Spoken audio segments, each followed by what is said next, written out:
Bərdə rayon Xanərəb kəndində ferma satılır.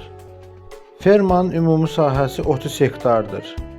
Fermanın həyətində 56 baş iri buynuzlu malqara saxlanılması üçün tövlə, 300 baş xırda buynuzlu malqara saxlanılması üçün tövlə, ambar və 2 otaqlı ev mövcuddur. Fermanın həyətində mobil operator şəbəkəsinə aid ötürücü qovşaq vardır ki, həmin operator şəbəkəsi tərəfindən sahibkara hər il 5000 manat pul ödənilir. Əlavə olaraq həyətdə arteziyan quyusu mövcuddur ki, ərazilərin suvarılmasında istifadə olunur. Fermada işıq sayğacı ilə təchiz olunur. Sənədləri kupçadır.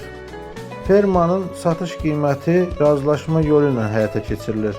Əlavə olaraq nəzərinizə çatdırırıq ki, ipoteka ilə evlərin əldə edilməsi, torpaqların, obyektlərin, ofislərin, evlərin alqısı-satqısı və kirayəsi ilə bağlı Gülərüz kollektivi, peşəkar komandası və ixtisaslı mütəxəssislərdən ibarət dayanıqlı və operativ təminatlı Bərdə Brend əmlaka müraciət edə bilərsiniz.